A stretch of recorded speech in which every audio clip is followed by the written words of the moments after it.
Pois bem, meus queridos, nós vamos explorar em detalhes quem são os segurados obrigatórios, aqueles que a lei determina que contribuem, e quem são os segurados facultativos, aqueles que podem escolher por vontade contribuir. Com base na nossa Constituição Federal, nas leis e nas normas do INSS, nós vamos entender as diferenças cruciais.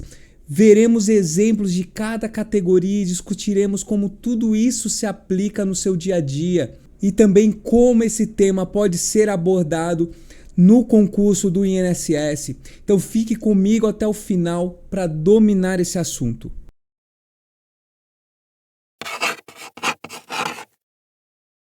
E para começar a nossa conversa de hoje é fundamental entender o papel da Previdência Social, prevista no artigo 201 da nossa Constituição Federal e detalhadas em leis como a 8.213 de 91, ela visa garantir que os trabalhadores e seus dependentes tenham uma rede de proteção financeira em diversas situações da vida, como por exemplo doença, acidente, a chegada da idade avançada, a maternidade e até mesmo em caso de prisão ou falecimento.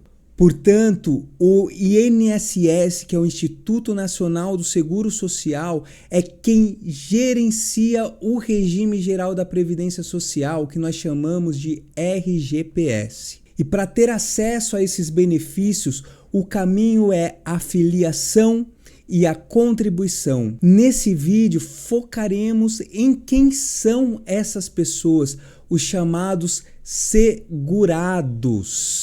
No RGPS, as pessoas que se conectam à Previdência para ter direito aos benefícios são chamadas de segurados.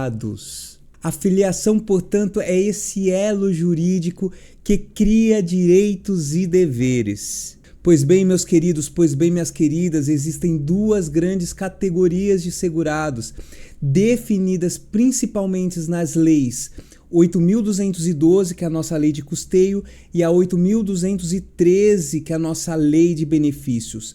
E elas são detalhadas no decreto 3.048, que é o nosso regulamento, e na instrução normativa número 128 do INSS.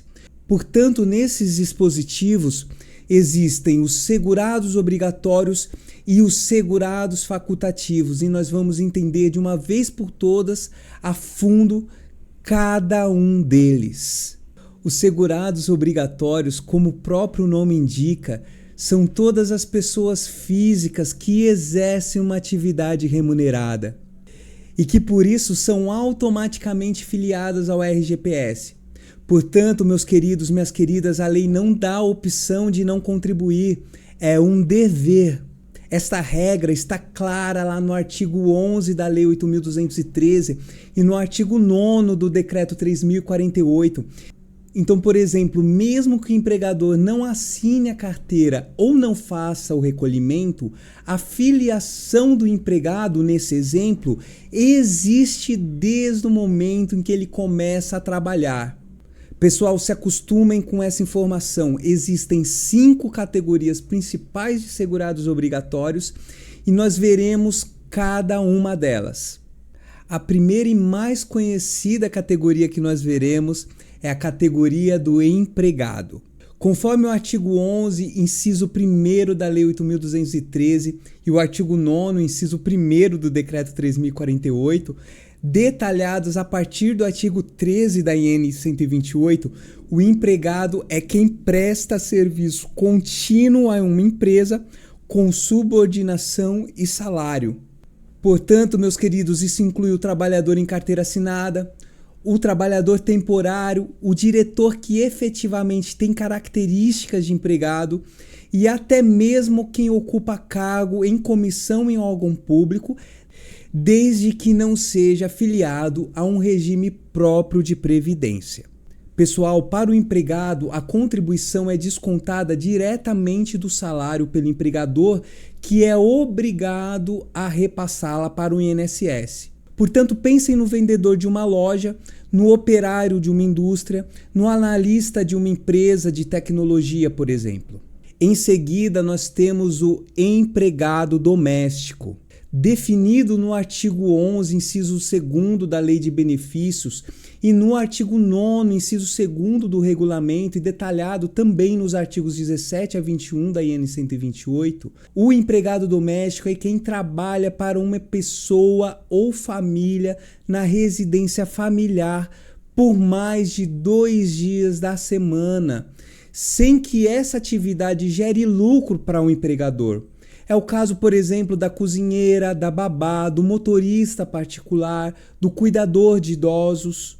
Então, meus queridos, a contribuição do empregado doméstico é de responsabilidade do empregador, que deve fazer o recolhimento mensal usando a DAI gerado no sistema do E-Social.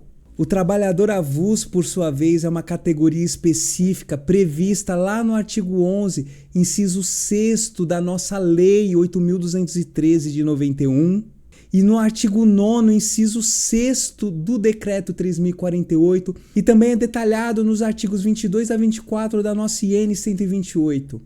Portanto, o trabalhador avulso é aquele que presta serviço a várias empresas, mas não tem vínculo de emprego direto com elas. Essa informação é extremamente importante.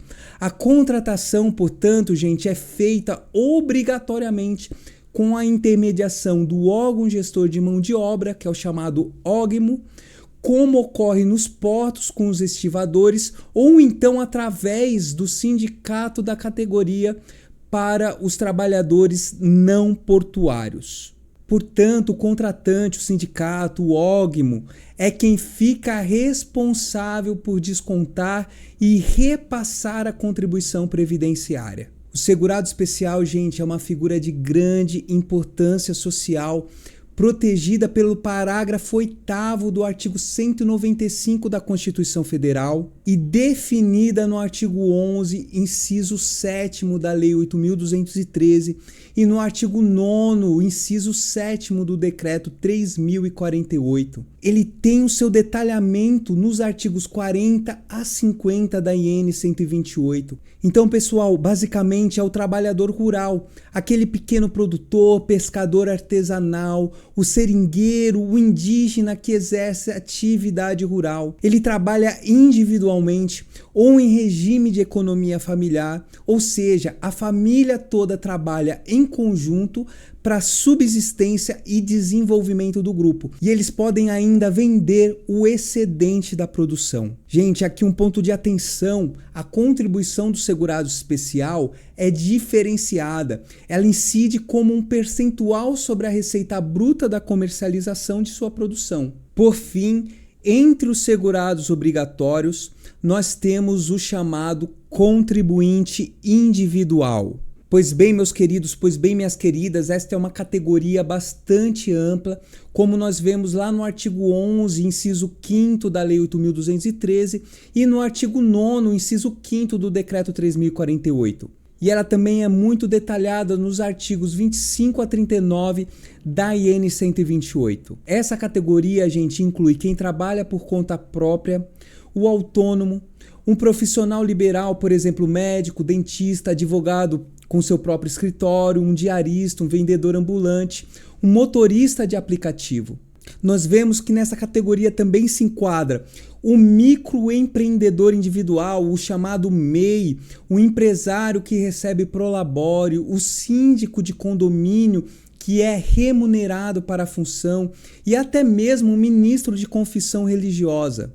Por exemplo, padre, pastor. Geralmente o próprio contribuinte individual é responsável por calcular sua contribuição e fazer o pagamento via Guia da Previdência Social, o chamado GPS. Algo que também nós precisamos nos atentar quanto ao contribuinte individual é que, se ele prestar serviço para uma empresa, pessoa jurídica, esta pode ser responsável por reter e repassar a contribuição.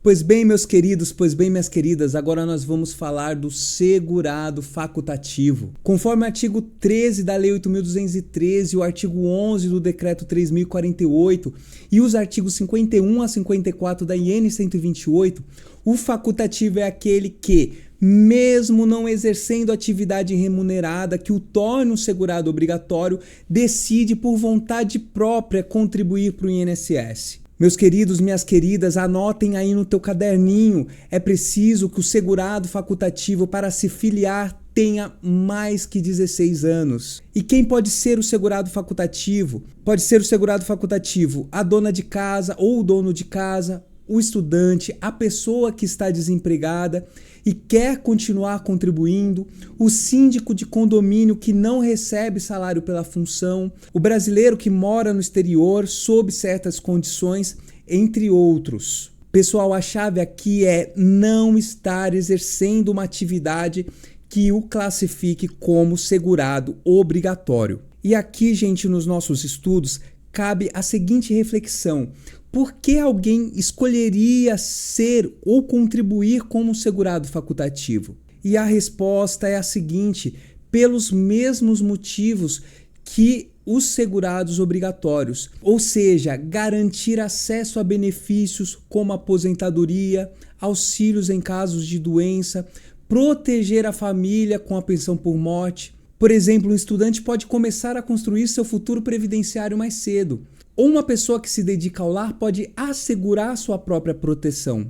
O segurado facultativo pode escolher diferentes formas de contribuição, com alíquotas de 20%, 11% ou até 5% sobre o salário mínimo, dependendo da sua situação e dos direitos que deseja garantir. Portanto, gente, cada plano tem as suas particularidades quanto aos benefícios. Pois bem, meus queridos, pois bem, minhas queridas, para deixar bem claro, vamos a um resumo comparativo entre as duas categorias. O segurado obrigatório é quem trabalha e recebe por isso.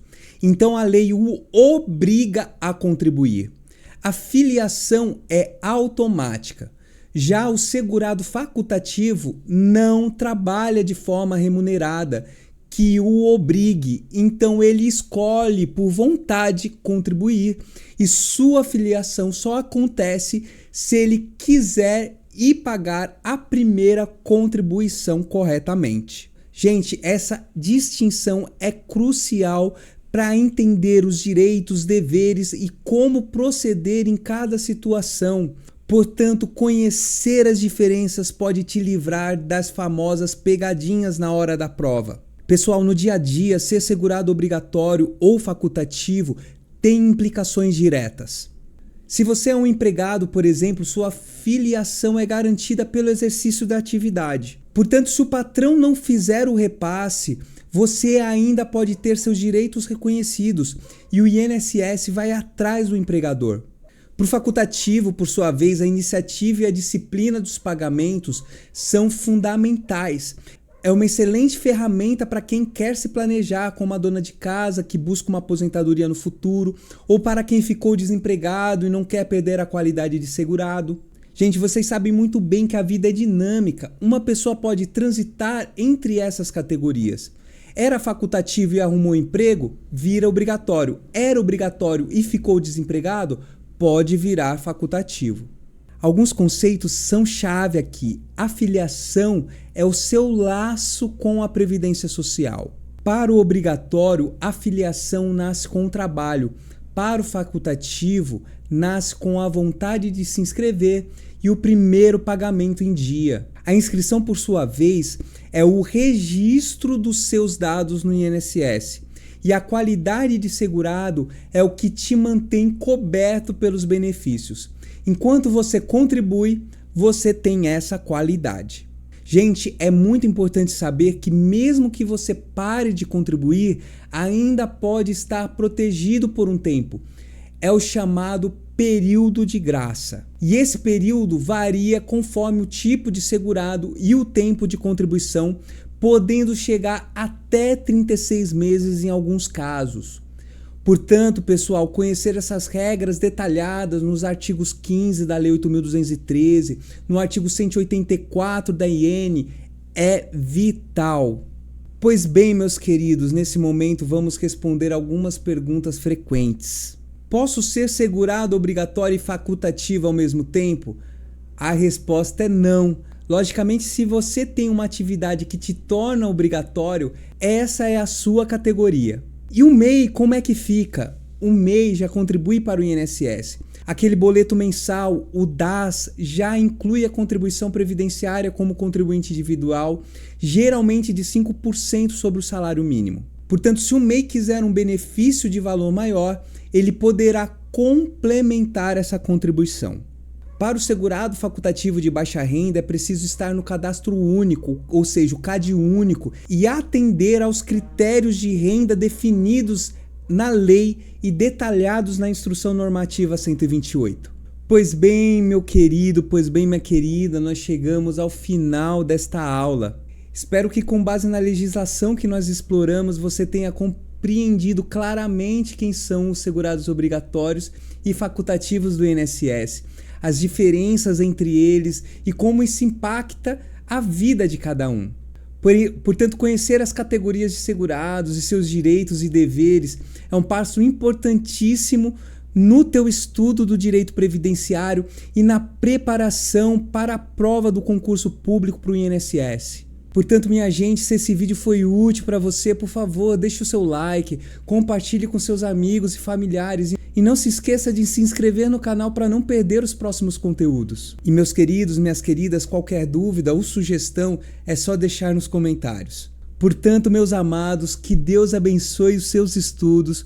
Muito, muito obrigado pela tua atenção e até a próxima.